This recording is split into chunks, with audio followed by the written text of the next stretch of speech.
ನಾರಾಯಣಂ ಸುರಗುರುಂ ಜಗದೇಕನಾಥಂ ಭಕ್ತಪ್ರಿಯಂ ಸಕಲಲೋಕನಮಸ್ಕೃತಂ ಚ ತ್ರೈಗುಣ್ಯವರ್ಜಿತಮಜಂ ವಿಭುಮಾದ್ಯಮೀಶಂ ವಂದೇ ಭವಗ್ನಮರಾಸುರ ಸಿದ್ಧವಂದ್ಯಂ ವ್ಯಾಸಂ ವಸಿಷ್ಠನಪ್ತಾರಂ ಶಕ್ತೇಃ ಪೌತ್ರಮಕಲ್ಮಷಂ ಪರಾಶರಾತ್ಮಜಂ ವಂದೇ ಶುಕತಾತಂ ತಪೋನಿಧಿಂ.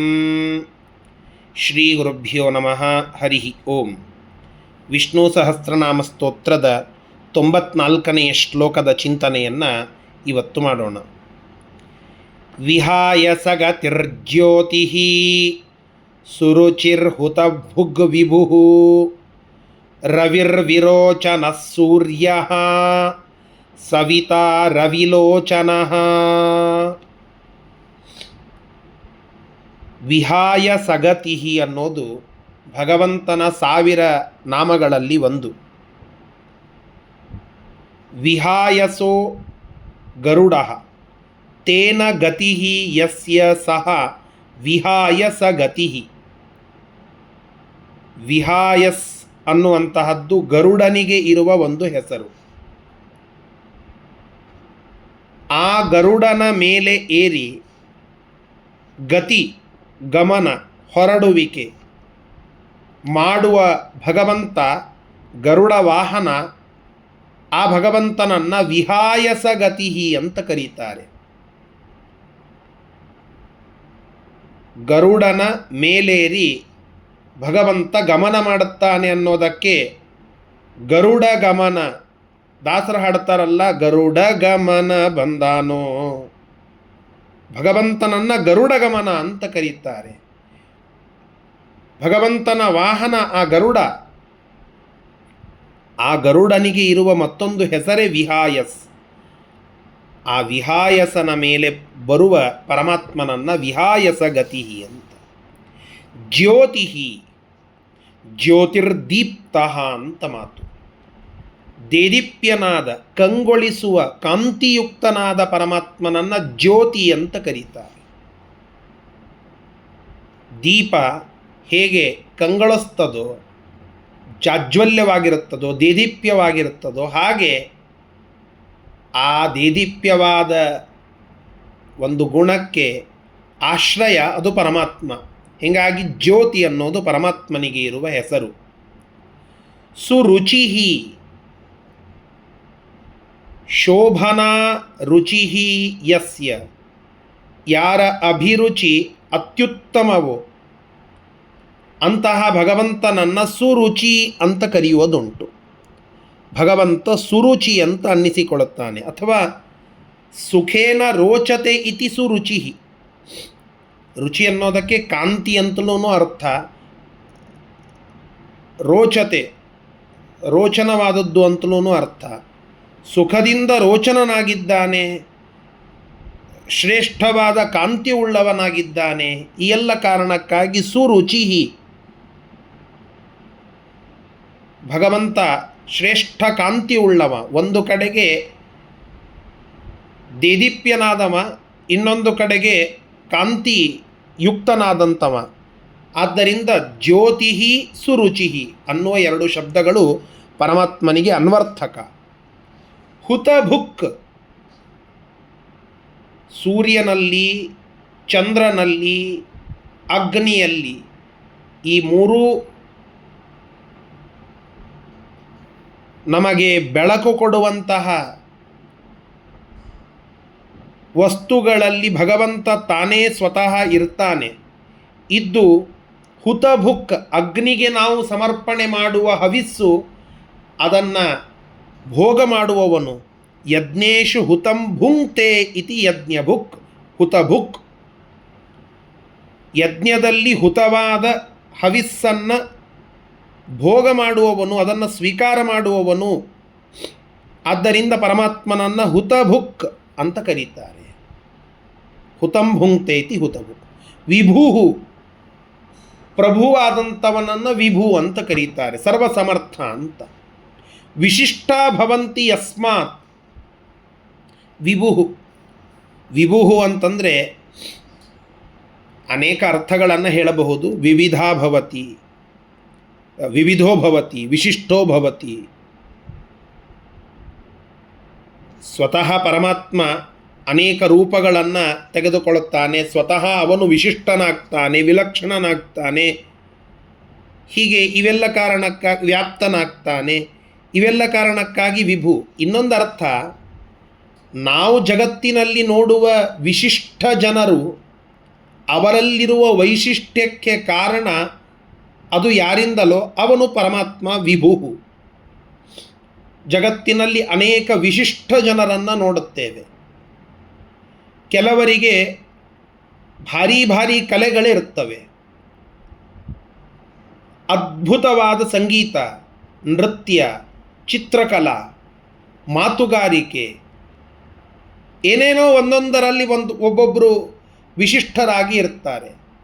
ಉತ್ತಮವಾದ ರೂಪ, ಅತ್ಯುತ್ತಮವಾದ ಅಡುಗೆಯನ್ನು ಮಾಡುವ ಕಲೆ, ಹೀಗೆ ಒಂದೇ ಎರಡೇ ಒಬ್ಬೊಬ್ಬರಲ್ಲಿ ಒಂದೊಂದು ಟ್ಯಾಲೆಂಟ್, ಪ್ರತಿಭೆ ಅದಿರುತ್ತದೆ. ಅದು ದೇವದತ್ತ ಅಂತ ಕರಿತೇವೆ ನಾವು, ಅದು ಬೈ ಬರ್ತ್ ಅಂತ ಕರೀತೇವೆ.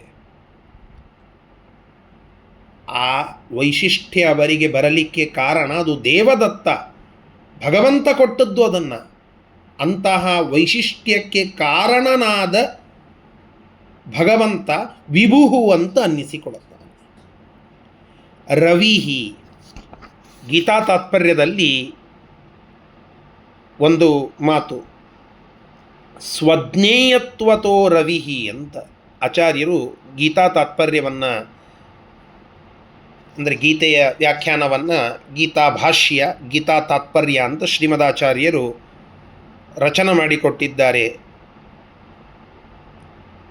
ಅದರಲ್ಲಿ ಸ್ವಜ್ಞೇಯತ್ವತೋ ರವಿಹಿ ಅಂತ ರವಿ ಶಬ್ದದ ಅರ್ಥವನ್ನು ತಿಳಿಸುವಾಗ, ತನ್ನಿಂದಲೇ ತಾನು ತಿಳಿಯಲ್ಪಡುವವನು ರವಿ ಅಂತ ಅನ್ನಿಸಿಕೊಳ್ಳುತ್ತಾನೆ ಅಂತ. ಸರ್ವೇ ವೇದಾಃ ಸರ್ವೇ ಘೋಷಾಃ ಏಕೈಕವ್ಯಾಹೃತಿ ಪ್ರಾಣ ಏವ ಪ್ರಾಣರಚ ಇತ್ಯೇವ ವಿದ್ಯಾತ್. ಈ ಮಾತು ಕೂಡ ಇದಕ್ಕೆ ಪೂರಕ. ಪರಮಾತ್ಮ ಮತ್ತೊಬ್ಬರಿಂದ ಜ್ಞೇಯನ ಅಲ್ಲ, ಅಂದರೆ ಸ್ವಜ್ಞೇಯ. ತಾನು ಪ್ರಸಾದವನ್ನಿತ್ತಾಗ ಮಾತ್ರ ತನ್ನನ್ನು ಯೋಗ್ಯತಾನುಸಾರವಾಗಿ ಮತ್ತೊಬ್ಬರು ತಿಳಿಯಬಹುದು. ಪೂರ್ಣವಾಗಿ ಅಂತೂ ಯಾರಿಗೂ ತಿಳಿಯಲಿಕ್ಕೆ ಸಾಧ್ಯವಿಲ್ಲ. ಹೀಗಾಗಿ ತನ್ನಿಂದಲೇ ತಾನು ಜ್ಞೇಯನಾಗಿದ್ದಾನೆ, ಸ್ವತಂತ್ರನಾಗಿದ್ದಾನೆ. ಸ್ವಜ್ಞೇಯತ್ವತಃ ರವಿಹಿ, ಇದು ಭಗವಂತನ ಹೆಸರು. ವಿರೋಚನ, ವಿರೋಚನ ಅನ್ನೋದು ಪ್ರಹ್ಲಾದರಾಜರ ಮಗನ ಹೆಸರು. ಇದು ನಾವು ಪುರಾಣಗಳಲ್ಲಿ ಕೇಳುವಾಗ ಪ್ರಹ್ಲಾದರಾಜರ ಮಕ್ಕಳ ಹೆಸರು ಅಂತ ಬರುತ್ತದೆ. ನಿಜವಾಗಿ ಒಬ್ಬ ದೈತ್ಯನಾಗಿ ಇದ್ದ. ಇದೇ ವಿರೋಚನನ ಮಗನೇ ಬಲಿ ಅಂತ ಚಕ್ರವರ್ತಿ ಆಗ್ತಾನೆ. ಆ ಬಲಿಯ ತಲೆಯ ಮೇಲೆ ಕಾಲಿಟ್ಟು ತ್ರಿವಿಕ್ರಮನಾಗ್ತಾನೆ ಪರಮಾತ್ಮ ಅಂತನ್ನುವ ಕಥೆಯನ್ನು ನಾವು ಕೇಳುತ್ತೇವಲ್ಲ. ಹಿರಣ್ಯಕಶಿಪುವಿನ ಮಗ ಪ್ರಹ್ಲಾದ, ಪ್ರಹ್ಲಾದನ ಮಗ ವಿರೋಚನ, ವಿರೋಚನನ ಮಗ ಬಲಿ. ಈ ವಿರೋಚನ ಅನ್ನುವಂತಹ ಶಬ್ದ ಇದು ಒಬ್ಬ ರಾಕ್ಷಸನ ಹೆಸರಲ್ಲ ಅಂತ ಕೇಳಿದರೆ, ಪ್ರತಿಯೊಂದು ನಾಮವೂ ಭಗವಂತನನ್ನೇ ತಿಳಿಸ್ತದೆ ಅನ್ನಲಿಕ್ಕೆ ಈ ಶಬ್ದ ಸಾಕ್ಷಿ. ವಿರೋಚನ ಅನ್ನೋದು ಭಗವಂತನ ಮುಖ್ಯವಾದ ಹೆಸರು, ಅಮುಖ್ಯವಾಗಿ ರಾಕ್ಷಸಾದಿಗಳ ಹೆಸರಾಗಿ ಹೋಗಿದೆ. ಮುಖ್ಯವಾಗಿ ಅದು ಭಗವಂತನ ಹೆಸರು. ಹೇಗೆ? ವಿಶಿಷ್ಟಂ ಲೋಚನಂ ಯಸ್ಮಾತ್, ಯಾವ ಭಗವಂತ ತನ್ನ ಇಚ್ಛೆಯಂತೆ ತನಗೆ ಬೇಕಾದ ಜನರಿಗೆ ಅವರ ಯೋಗ್ಯತೆಯನ್ನು ನೋಡಿ ತಾನು ಯಾರನ್ನು ಐಡೆಂಟಿಫೈ ಮಾಡುತ್ತಾನೋ ಅವರಿಗೆ ವಿಶಿಷ್ಟವಾದ ದಿವ್ಯವಾದ ಕಣ್ಣನ್ನು ಕೊಡುತ್ತಾನೆ. ದಿವ್ಯಂ ದದಾಮಿ ತೇ ಚಕ್ಷು ಪಾರ್ಥಸ್ಯ. ಅರ್ಜುನನಿಗೆ ತಾನೇ ಅನುಗ್ರಹ ಮಾಡಿ ತನ್ನ ವಿಶ್ವರೂಪವನ್ನು ನೋಡುವ ಒಂದು ಚಷ್ಮ, ದಿವ್ಯವಾದ ಕಣ್ಣು, ಆ ಕಣ್ಣನ್ನು ಭಗವಂತ ಕೊಡುತ್ತಾನೆ. ಹೀಗಾಗಿ ವಿಶಿಷ್ಟವಾದ ಲೋಚನ ಅಂದರೆ ಕಣ್ಣು ಯಾರಿಂದ ಸಿಗ್ತದೋ ಆ ಭಗವಂತನನ್ನು ವಿರೋಚನ ಅಂತ, ಒಂದು ಕಡೆಗೆ ವಿಲೋಚನ ಅಂತ ಇದೆ, ಇನ್ನೊಂದು ಕಡೆಗೆ ವಿರೋಚನ, ಪಾಠಾಂತರಗಳಿವೆ. ವಿಲೋಚನ ಅಂತ ಅರ್ಥ ಮಾಡಿದರೆ ಈ ರೀತಿಯಾದ ಅರ್ಥ. ಇನ್ನು ವಿರೋಚನ ಅಂತ ಅರ್ಥ ಮಾಡಿದರೆ ವಿಶಿಷ್ಟಾನಿ ರೋಚನಾನಿ ಸೂರ್ಯಾದಿ ಪ್ರಕಾಶ ಯಸ್ಮಾತ್, ವಿಶಿಷ್ಟವಾದ ರೋಚನ, ರೋಚನ ಅನ್ಲಿಕ್ಕೆ ರೋಚಂತೆ ರೋಚನಾದಿವಿ ಅಂತ ಮಾತು. ಹೀಗಾಗಿ ಸೂರ್ಯನ ಪ್ರಕಾಶಕ್ಕೆ ರೋಚನ ಅಂತ ಕರೀತಾರೆ. ವಿಶಿಷ್ಟವಾದ ಸೂರ್ಯಾದಿ ಪ್ರಕಾಶಗಳು ಯಾರಿಂದಲೋ ಅಂತಹ ಭಗವಂತನನ್ನು ವಿರೋಚನ ಅಂತ, ಭಗವಂತ ತಾನು ಅನುಗ್ರಹ ಮಾಡಿ ಸೂರ್ಯನಿಗೆ ಪ್ರಕಾಶತ್ವವನ್ನು ಕೊಡುತ್ತಾನೆ. ಹೀಗಾಗಿ ಆ ಸೂರ್ಯನ ಪ್ರಕಾಶಕ್ಕೆ ಮುಖ್ಯ ಕಾರಣನಾದ ಭಗವಂತನನ್ನು ವಿರೋಚನ ಅಂತ ಕರೀತೇವೆ. ಸ್ವತಃ ಸೂರ್ಯ ಅನ್ನುವ ಶಬ್ದವು ಭಗವಂತನ ಹೆಸರನ್ನೇ ಹೇಳುತ್ತದೆ. ಸೂರ್ಯ ಸುವತಿ ಕರ್ಮಣಿ ಪ್ರೇರಯತಿ ಲೋಕಾನ್. ಶೂ ಪ್ರೇರಣೆ ಅಂತ ಒಂದು ಧಾತು. ಆ ಧಾತುವಿನಂತೆ ಸೂರ್ಯ ಅಂತಂದರೆ ನಮ್ಮ ಕರ್ಮಗಳನ್ನು ಮಾಡುವಾಗ ಅವುಗಳಿಗೆ ಪ್ರೇರಣೆಯನ್ನು ಕೊಡುವವನು.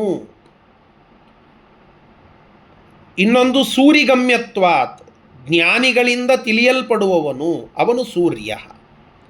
ಸವಿತಾ, ಸವಿತೃ ಅಂತ ಕರಿತೇವಲ್ಲ, ಸವಿತಾ ಅನ್ನೋದು ಇದು ಸೂರ್ಯನಿಗೆ ಇರುವ ಹೆಸರು.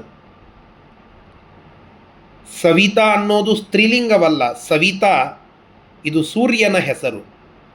ಸೃಷ್ಟತ್ವಾತ್ ಸವಿತಾ ವಿಷ್ಣು ಅಂತ ಈ ಶಬ್ದದ ಅರ್ಥವನ್ನು ತಿಳಿಸುವಾಗ ಭಗವಂತ ಈ ಜಗತ್ತನ್ನು ಸೃಷ್ಟಿ ಮಾಡುತ್ತಾನೆ, ಆದ್ದರಿಂದ ಆ ಪರಮಾತ್ಮನನ್ನು ಸವಿತಾ ಅಂತ ಕರೀತೇವೆ. ಕೊನೆಯಲ್ಲಿ ರವಿಲೋಚನ, ಭಗವಂತ ತನ್ನ ಕಣ್ಣಿನಿಂದ ಸೂರ್ಯನನ್ನು ಹುಟ್ಟಿಸ್ತಾನೆ ಅಂತ ಕೇಳ್ತೇವೆ.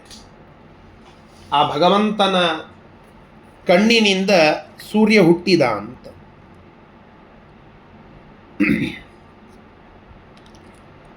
ಹೀಗಾಗಿ ಚಂದ್ರಮ ಮನಸೋ ಜಾತಶ್ಚಕ್ಷೋ ಸೂರ್ಯೋ ಅಜಾಯತ,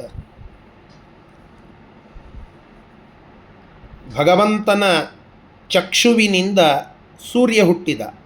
ರವಿಹಿ ಲೋಚನೆ ಯಸ್ಯ, ಯಾರ ಕಣ್ಣಿನಲ್ಲಿ ಸೂರ್ಯ ಹುಟ್ಟುತ್ತಾನೋ ಅಂತಹ ಭಗವಂತನನ್ನು ರವಿಲೋಚನ ಅಂತ ಕರೀತಾರೆ. ಹೀಗೆ ಈ ಎಲ್ಲ ವಿಶೇಷವಾದ ಶಬ್ದಗಳು, ಇವುಗಳಿಂದ ಸ್ತುತ್ಯನಾದಂಥವನು ಪರಮಾತ್ಮ. ಆ ಭಗವಂತ ನಮ್ಮನ್ನು ರಕ್ಷಣೆ ಮಾಡಲಿ ಅಂತ ಪ್ರಾರ್ಥನೆಯನ್ನು ಮಾಡ್ತಾ ಈ ಅರ್ಥಚಿಂತನೆಯನ್ನು ಸಂಪನ್ನಗೊಳಿಸೋಣ. ಶ್ರೀಕೃಷ್ಣಾರ್ಪಣಮಸ್ತು. ಹರಯೇ ನಮಃ.